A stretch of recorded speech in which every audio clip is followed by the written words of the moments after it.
პირველი სტუმარია ნიკა მელია, ის წარმოადგენს ნაციონალურ მოძრაობას, არის ამ პოლიტიკური პარტიის პოლიტსაბჭოს თავმჯდომარე. ის საკუთარი სახლიდან გვერდება, იმიტომ რომ სხვა მოძრაობების უფლება მას აქვს შეზღუდული. ხომ ასეა ნიკა? მოგესალმები. მოგესალმებით. ასეა, ჯერჯერობით ასეა. დიახ. მოგესალმებით, მადლობა. შესაძლებლობისთვის.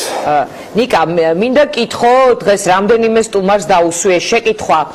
ზაფხული იწურება და ყველა აღიარებს, რომ რთული ზაფხული გამოდგა. თქვენთვის ეს არის თუ არა რაღაც ტიპის ნიშანი, როგორი საარჩევნო წელი იქნება ქვეყანაში?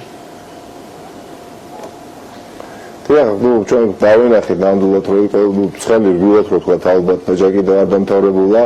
პოლიტიკური ზაფხული, პოლიტიკური არდადეგები წელს არავის არ ჰქონია და ეს კიდევ 20 ივნისის შემდეგ ჩანდა უფრო ნათლად, რომ ეს ასეც იქნებოდა. რა თქმა უნდა, ქართული ოცნება არის უკვე საარჩევნო კამპანიაში. საარჩევნო კამპანიაში ამოყო თავი მან უკვე, თუმცა გასაკეთეს მომავალი თავდარაუდ წარმოდგენა და ჩვენს ოპოზიციურ პარტიებს, ყველა იმ პარტიას, ვისაც ახლა რაიმე პრეტენზია აქვს პოლიტიკურ ველზე, ახლა მე მგონი 2019 წელს ამ ყველაფრის შემდეგ, კიდევ ერთხელ განსაკუთრებით 20 ივნისის შემდეგ არანაირი აღდგების მოწყობის უფლება არ გვაქვს. რა თქმა უნდა, იქნება კიდევ უფრო ცხელიც და მძიმეც სამწუხაროდ ბევრისთვის ალბათ პოლიტიკური ვითარება ქვეყანაში, მაგრამ ამის გარეშე არ გამოვა, იმიტომ რომ ხელისუფლებამ ძალიან მკაფიოდ გამოგვიზანა უამრავი გზავნილი, რომ ესეთია როგორიც ვარ და ასეთი მიმიღეთ თუ მიმიღეთ. აი როგორი არის ის? ნიკა, ის ბოლო პერიოდში ხელისუფლების წარმომადგენლები მუდმივად საუბრობდნენ ხელწერაზე და ბუნებაზე. რა იყო მათი ხელწერა, რა იყო მათი ბუნება? ოცნება არის წინა საარჩევნო კამპანიაში უკვე ამბობთ თქვენ, აი რა სტილი აჩვენა მან, რა ბუნება, შეიცვალა თუ არა ხასიათი, იმიტომ რომ მთელი აი ამ კითხავთ აუცილებლად დავაზუსტებ, უბრალოდ მინდა რომ ეს თქვა ჩემი დაკვირვებაც გაგიზიაროთ, ის რაღაც უფრო შემტევი გახდა, ვიდრე მანამდე იყო, თუმცა რაღაც უკან დახევის მომენტებიც აქვს. მაგალითად, ჩანდა რომ მაგალითად სურდა თქვენი დაკავება, მაგრამ მოხდა ისე როგორც მოხდა აი ამ შეზღუდულობის მიუხედავად, რომელშიც თქვენ ხართ. აი გვარამიას წინააღმდეგ წამოწყებული საქმეც აშკარა კითხვის ნიშნებს ატარებს, მაგრამ იქ რაღაც გირაოზე არის ლაპარაკი, ჯაფარიძე ხაზარაძის შემთხვევაში, ანუ ეს თქვათ არის მკაცრი ხელის რაღაც ტენდენცია შეინიშნება, მაგრამ ბოლომდე არ მიჰყავს საქმე. აი რა სტილი დაინახეთ თქვენ მისი მოქმედების? კი ბატონო. ისინი ჯერით რას გულისხმობ საარჩევნო კამპანიის დაწყებაში. საარჩევნო კამპანია დაიწყო ქართულმა ოცნებამ ომის თემით სპეკულაციით. სამწუხაროდ, ძალიან ჯერით ომი არის საშინელება, მაგრამ კიდევ უფრო საშინელება არის ომით დაშინება საკუთარი მოსახლეობას და ამ ყველაფერს ჩვენ თვალყურს ვადევნებთ. ეხლა ის რაც მე ვიცი, რომ სხვა ტელეკომპანიის წამყვანებს განსაკუთრებით არსი ამოვნებს, სხვა ტელეკომპანიის ხსენება ეთერში რომ მოვახსოვო, რაც გუშინ წინ ტელეკომპანია იმედმა და მე ჩემი მეგობრებმა მოუწოდა უყურე აუცილებლად გადავახვიე და არ დაგიმალავთ რა, მთელი 25 წუთის განმავლობაში ვილაძღებოდი. აი NTV-ზე რო გასულიყო და ORT-ზე რო გასულიყო მსგავსი ფილმი, ხომ?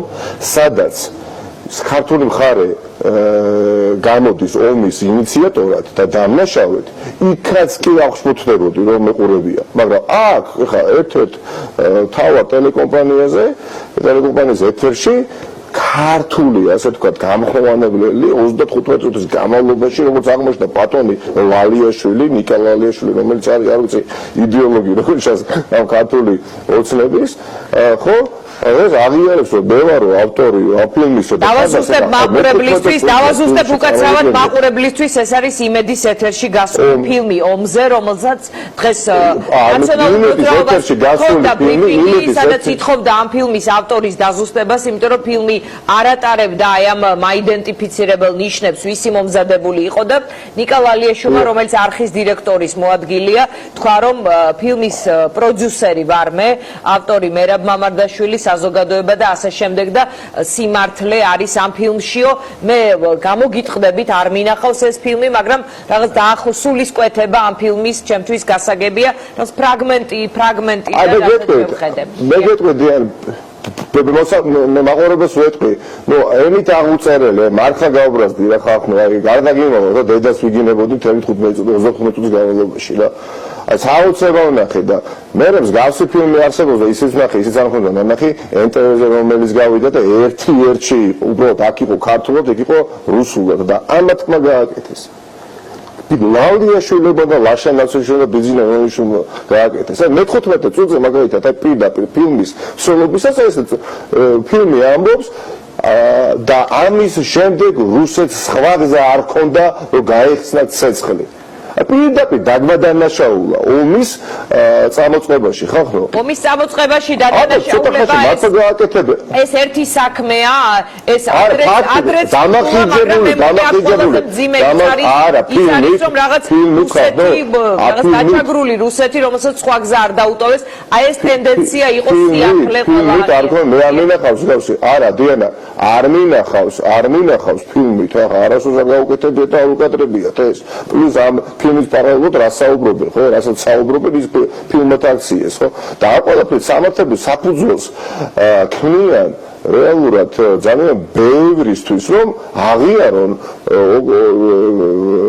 ცხინვალის რეგიონი და აფხაზეთი დამოუკიდებელ სახელმწიფოებად. ეხლა ჩვენთავს თუ ასე ვადანაშაულებთ, რომ ომი თუმცა ჩვენ დაგვიწყია და ჩვენ დაგვიბომბია და ამ ყველაფერს 25 წუთიან ფილმს ვუძღვნით, სადაც ქართული ოცნების დეპუტატებიც მონაწილეობენ. ეხლა რაზეა, რა არის ღალატი, საერთოდ დეფინიცია ღალატის, აი როგორ წარმოუდგენთ რა არის ქართული ოცნებას. ეხლა ასეთი ჩვენთვის ეს ფილმი 300 არაგრელი დაგბო, 300 არაგრელი თუ შეიძლება სამასების ხელწერის ნაწილია კერძო ტელეკომპანიიდან გასული ფილმი. და ეს არის საარჩევნო კამპანია და გეტყვი. დიახ, ასეთივე წარმატებით ხო შეუძლია ეხა ფილმი გადაიღოს ქართულმა ოცნებამ თქვას, რომ შევარდაძემ ჩააბარა აფხაზეთი. იელცინს. და თუმცა ყველა დაღულა ჯარისკაცები, ქართული ჯარისკაცების სისხლი. ასეთივე წარმატებით შეიძლება უფრო შორს წავიდეს უკან წარსულში ისტორიაში და თქვას, რომ 300 არაგველები თურმე ყოფილა მსხვერპლი. თუნდაც წანისის ომში თურმე რო დავმარცხდით, იქ მეფეს ბრალეულობა იყო ქართველის და აშენას რას დაგავს ახლა საქმე ხა რაგით რა ხა 200 წელიწადია ომში ვარ პრაქტიკულად ამ აგრესორთან და ხელისუფალი მოგვევლინა 2012 წლიდან და 2019 წელს ყველა ღირებულები ჩამოიქცა, რომელიც ფილმებს იგებს უკვე და მეუბნება რომ ესე თქვა ჩვენ დავიწყეთ ომიო. და რატო ვაკეთებს ამას იცით? იმიტომ რომ არც ერთი მიზეზი აღარ არსებობს საზოგადოებაში იმისათვის რომ ხალხმა ქართულსაც მხარი დაუჭიროს და აი ეს იპოვა საკითხი, ომის საკითხი, ითიც აშინებს საზოგადოებას და ეუბნება მე ომი მაინც ხომ არ დამიწყიაო. აი მეთქვა ხო ომი დაიწყესო და მე იმიტომ რომ დავწერ ეს არის ხოჩასაჭირი, რასაც აიგება ოცნების სტრატეგია წინასწარ. რა თქმა უნდა, მეტი არაფერი, რა თქმა უნდა, კამპანია ხელშესახებად ჩანს, ხელისგუზე დევს, ეს არის კამპანია ხალხო. კამპანია არა და ეხა ღმერთი ჯული ეხა ჩვენ ვიყავით ეხა ხელისუფლება რა თქმა უნდა ყველაფერს აკეთებდა ჩვენს მეზობელ ქვეყანასთან ნორმალური ურთიერთობის დასამყარებლად ხო? ეხა უვიზო მინუსსაც მაშინ ამოქმედა რომ რუსი ტურისტები შემოსულიყვნენ რუსეთთან დაიწყო სოფლიო სავაჭრო ორგანიზაციის საკითხთან დაკავშირებით მოლაპარაკება რამაც დიდწილად მე რუსეთის ბაზარზე შეგვიყვანა ჩვენ, მაგრამ ამით პარალელურად ხდებოდა დივერსიფიკაცია, ხო? ეკონომიკის და ცდილობდით ამ რუსეთის ეკონომიკური ჰეგემონიიდან თავის დაღწევას და ბიზნესის რაკნა ყველაფერი ჩააბარა, ყველა ბერკეტი ქართულ ოცნებას უკანასკნელი 7 წლის განმავლობაში. ეხლა რო ედავებიან, სულ მაინტერესებს ნიკა გვარანიას რაღაცა ხელშეკრულებას ხელი მოვაწერე და ამიტომ უნდა დაგიჭირო კომერციულ ორგანიზაციაში. თქვენ წარმოვიდგინეთ, აერთობია, როდესაც გასაჯაროვდება კალაძემ რას მოაწერა ხელი როგორ ხელშეკრულებას მოაწერა ხელი გასპრომთან რომელსაც ამალავენ საგულდაგულოდ რითიც ვიცით უკვე რომ გვაზარავა სახელმწიფო ხო და რადგან ხო გასაჯაროვდება ხა ლოგიკით ახლა 5 წუთში დააკავო კახიავას ეს ის არის საარჩევნო კამპანია ქართული ოცნება გაბანკროტებული და გამარგინალებული აი ამ უზენეო და აი ამ ამორალო ნაბიჯზეც კი წავიდა და დაიწყო გაჩაღებული თქვენ ნახეთ ესენი 2020 წლის 7 აგვისტოს რევს მოაწყობენ აი 2007 აგვისტოს შეიძლება სახლებში მოგვივარდეთ ნაციონალური მოძრაობის ლიდერებს და თქვენი ყავით ვინც დახოცეთ პროვოცირებაზე საუბარი არ ახალია ხომ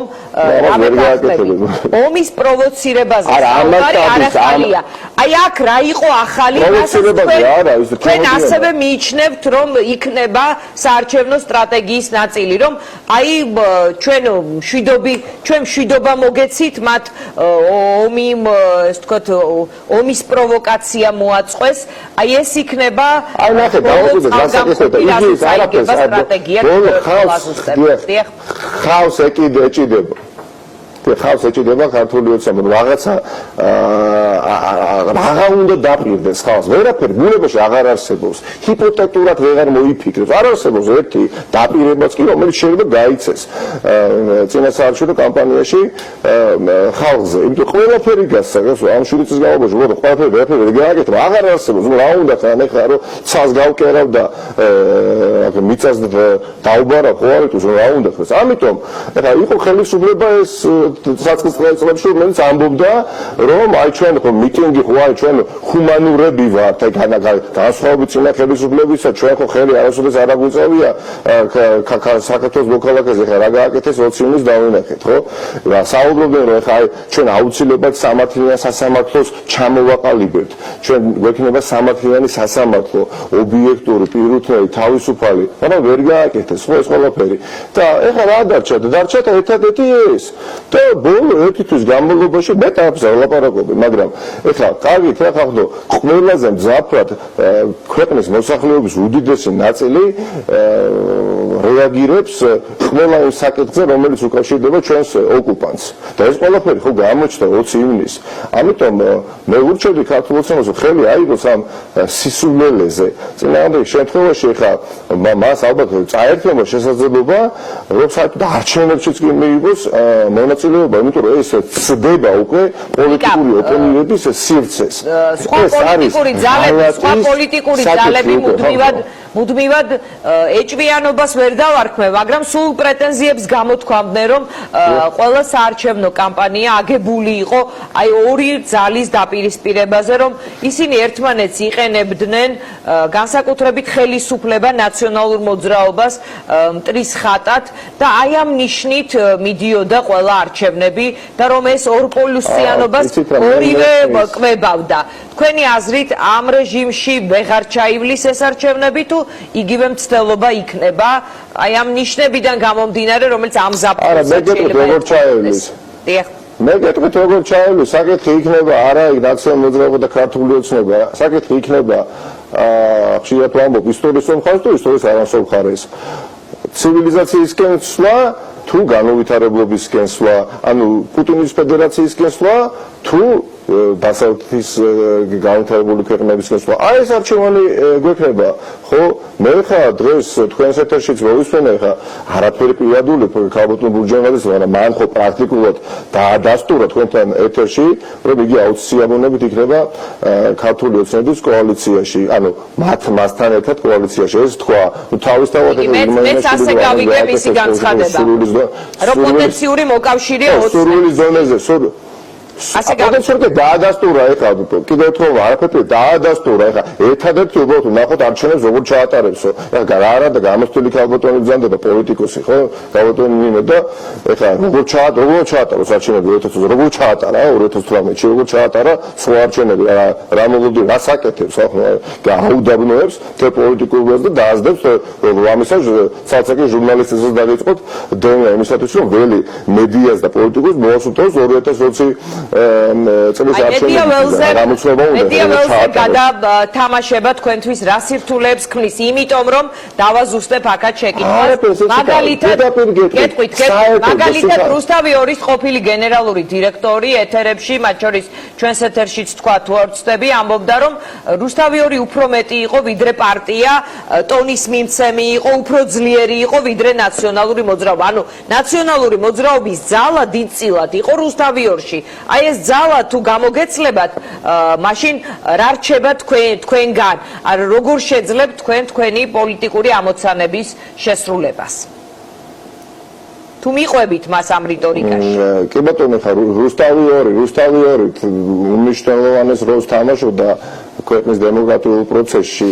ყოველ შემთხვევაში თუ კი რაღაცა გადარჩა მედიის რუსთავი 2-ის თქვენი და კავკასიის და რამდენიმე ესეთი ობიექტური მედია საშუალების წყალობით და მეცადინეობით, მაგრამ ეხა ისო თუნდაც ნიკას კი არა, მაგრამ არავის არ დავითანხმები ის თუ ეხა ნაციონალ-მოძრაობა რუსთავი 2 არც ნაციონალ მოძრაობის სახელს აკეთებდა და არც საკუთრებული რომელიღაცა პარტიის თავისი ღირებულებები და პასუხობები ჰქონდა და ამას ემსახურებოდა და უმნიშვნელოვანეს როლს თამაშობს. მაგრამ მე თავი დროზე ვერ ხედავდი პრობლემას სიმართლე გითხრათ, საერთოდ ყველა არქი ამოქოლოს 21 საუკუნეში ვართ და ტექნოლოგიები საკია ერა არის ტექნოლოგიური შეუძლებელი არის არ არსებობს ჩვენ სათქმეს მივიტანთ ამ არჩევამდე აუცილებლად ამიტომ თავშივე ყოველთვის ვფიქრობდი რომ კი ბატონო გართულდება კი ბატონო როდესაც ესე მეინსტრიმული არქი იხურება და არ იხურება მაგრამ აღარ არის ოპოზიციურად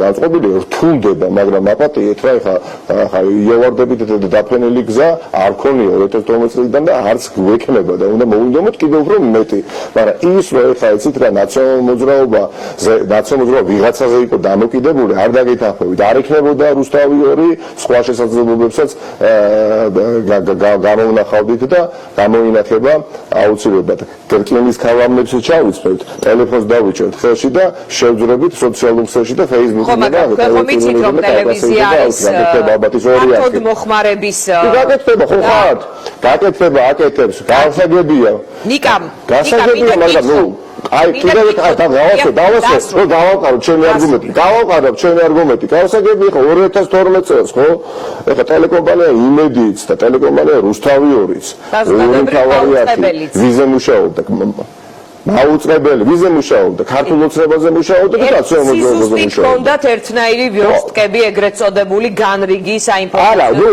არ იყო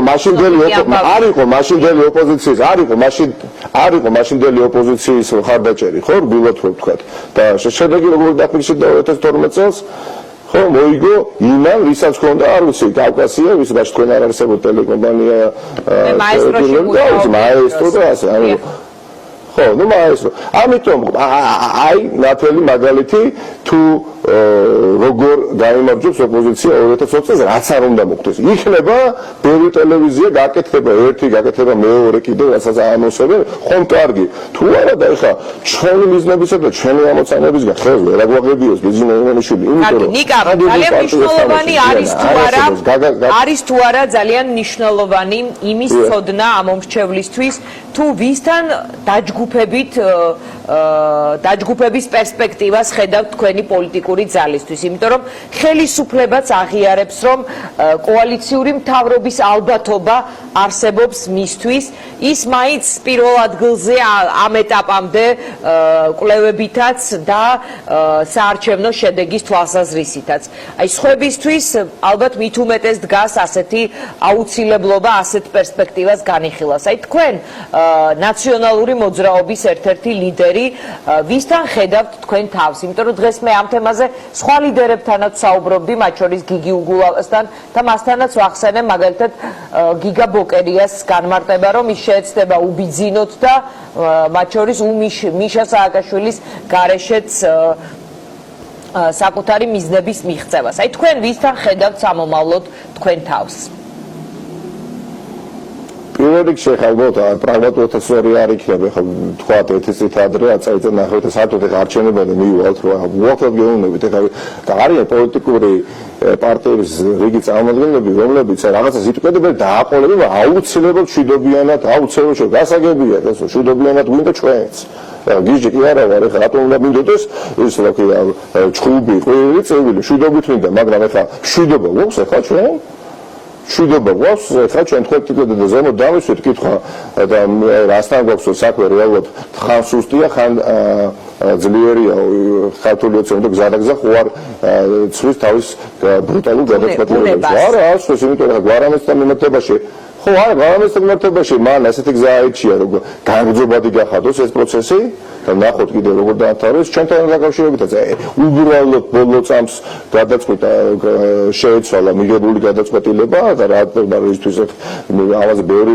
ვისაუბრე იაკობ ქუაშვილი და ზეისაგებ სიტუაციაში ისთვის არაფრისთვის და მართლა არაფრისთვის ადამიანებთან თეთრპერანგი ეცვა და ხალხში მასაში იდგა და აი შეწრას აპირებდა და ხა ჩვენ რა გვინდა დიანა გვინდა როგორი ქვეყანა გვინდა დამოუკიდებელი თავისუფალი სამართლიანი არ ვიცი თავისუფალი ადამიანების ერთობით შექმნილი ქვეყანა დამოუკიდებელი და სამართლიანი სასამართლოზე მიერ-დაცული სახელმწიფო გვინდა და ასე ვინც ამ ყველაფერში დაარწმუნებს საზოგადოების დიდ ნაწილს რომ ამის გავაკეთებლები ვართ ჩვენ არის მავანი ის მიიღებს ხმის უდიდეს ნაწილს ხომ ამ მიმართულებით რაც მე ზემოთ ჩამოთვალე ძალიან ბევრი ნაბიჯი გადაიდგა უკანასკნელი 10-30 წლის განმავლობაში სხვადასხვა მასშტაბის და ზომის ნაბიჯები, მაგრამ ჩემი აზრით მთავარი ერთ-ერთი მთავარი რაც ვარდების რევოლუციის ხელისუფლება მოიტანა არის რა?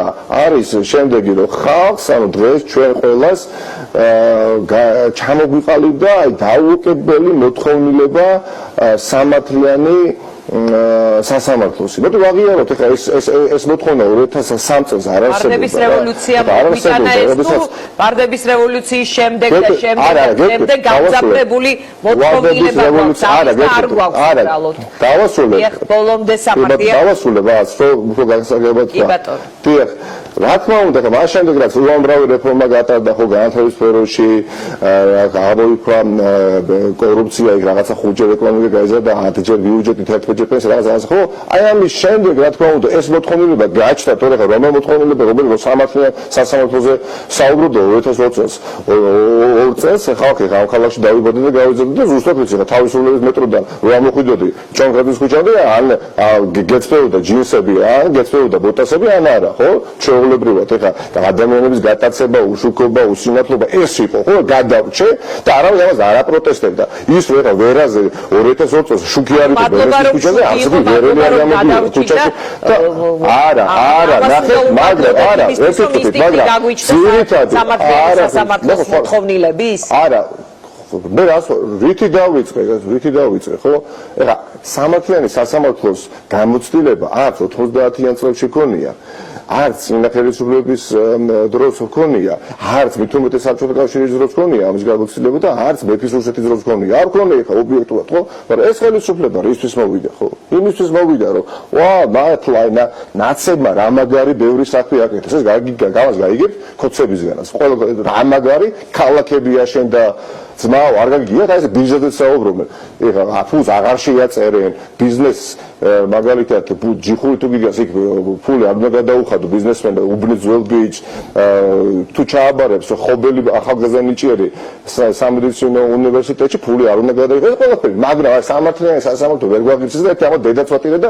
ამოვატყეს პანღური ხო ეხლა რა შედეგი მივიღეთ ნიკა მარტო სამართლიანი სასამართლო ხომ არ ყოფილა თქვენ თავად ახსენეთ ერთხმაში მოლაპარაკე მედია და ასევე ადამიანის უფლებები გასაგებია სერვისები გაიმართა ქვეყანას გაემსგავსა ამ ხრივ გეთანხმებით მაგრამ ადამიანის უფლებები და უამრავი პრობლემა მოდერნიზდა ხო ქვეყანა მოდერნიზდა ხალხო მოდერნიზდა ვერ უარყულ დემოკრატიის პრობლემა იყო რა თქმა უნდა მაგრამ სასამართლო დამოუკიდებელ პირველ სასამართლოზე არის დამოკიდებული ყველაფერი მიშა სააკაშვილის თავარი ისე რომ გზავნილი 2003 წელს რა იყო დაგახსენეთ ვაპატეთ რომ მომცეთ ესე რა იყო დავამარცხებ კორუფციას და მე დავჟი კრიმინალებს. კარგი, ნიკა, სხვა რამეს გეკითხებოდი პრინციპში თქვენ ამბობთ რომ ჯერ ამაზე საუბარი ადრეა, მაშინ კითხავთ სად გადის წითელი ხაზი, ვისთან არასოდეს იქნებით სამომავლოდ. როგორი ქვეყანა? კი ბატონო, ამიტომ ცოტა გავექცა სიტყვა, მაგრამ დავასრულებ აზრს. ამიტომ ვინც ახლა ამ ეტაპზე ხალხს, საზოგადოებას დაარწმუნებს რომ როგორი ქვეყანაც ჩვენ გვინდოდა და ბოლომდე ისეთი ვერ ჩამოვაყალიბეთ როგორი გვინდა ეხლა აი ამის გამკეთებელი არის ესა თუ ის პოლიტიკური ორგანიზაცია იმას მიცემს ხმას ამის შემდეგ ეხლა პროპორციული არჩევნების შემდეგ პოლიტიკური განლაგება როგორი იქნება ძალთა ბალანსი როგორი იქნება, ამას ნახავთ, მაგრამ ერთი რამ ცხადია, ხა უბრალოდ გამორიცხული არის იმ ძალებთან თანამშრომლობა, რომელსაც მიაჩნია, რომ პუტინს ჩვენ დავესხით თავს, გამორიცხულია უბრალოდ ამას ეხავე გეუბნებით და დანარჩენი მერე ვნახოთ რა, ხვალინდელმა დღემ იზრუნოს ხვალინდელზე, მაგრამ სამწუხარო ისიც რა არის, აი ის რაც ჩვენ გვინდა, ის რაც თქვენ გინდათ, ის რაც ნებისმიერ მოქალაქეს უნდა, რომ წარმატებული და განვითარებული ქვეყანა გქონდეს, ამისთვის აუჩიეთ ეს ხელისუფლება. და ამ ხელისუფლებამ ზურგი გვაქცია და მეტიც ამ მოთხოვნილებებთან მიმართებაში არის როგორც ავისი ძროხა და უნაგირი, საერთოდ არაფერი ესაკრება და არც ესმის და ბიზნესმენი არის შიშებს აყოლილი. ეშინია, მე შემეშინდებოდა ბიზნესმენის ნაცვლად, იმიტომ რომ მან ისე შეტოპა ამ დანაშაულებრივ რაღაც არ ვიცი ჭაობში, რომ პასუხი მოეთხოვება. აუცილებლად მოეთხოვება და უკვე თulis რომ იცით რა დანებებას ჯობია ბოლომდე გაუწიო წინააღმდეგობა, მაგრამ ამ მორევში თავად ჩაძრება თავის ასე კრიმინალურ ელემენტებთან ერთად. ნიკას დავემშვიდობები, მანამდე მინდა კითხოთ ელექტრონულ სამაჯურთან ერთად თანაცხოვრება დისკომფორტულია თუ არა? მოგით კომფორტული ნამდვილად არ არის, მაგრამ მე არ ვიცი ხა სესია დაიწყება ჩემი ინფორმაციით 3 სექტემბერს და მიუხედავად აი ამ ყველაფრისა აუცილებლად ვაპირებ პარლამენტში მისვლას და სიარულსაც და ნახოთ რას მოიწონს. მიუხედავად იმისა, რომ ეს ქმედებაც შეზღუდულია თქვენთვის წესით, ხო? წარმოუდგენელია ხა წარმოუდგენელად არაკონსტიტუციური გადაწყვეტილება მიიღო და კი ბატონო ხა პარლამენტში მისვლისთვის პარლამენტარი დაიჭირონ მაშინ. და ხა ჩარი დაფარონ ეს ქვეყანა და მადლობა. არ ჩანიშნეს უბრალოდ არც ერთი სხდომა 21 ივნისის შემდეგ თორე ახალგაზრდებს ვაპირებდი მისვლა. გასაგებია 3 სექტემბერს ამ ინფორმაციით პარლამენტის სხდომაზე ნიკა მელია მივა თავისი ელექტრონული სამაჯურით. მადლობა მე მას დავემშვიდობები.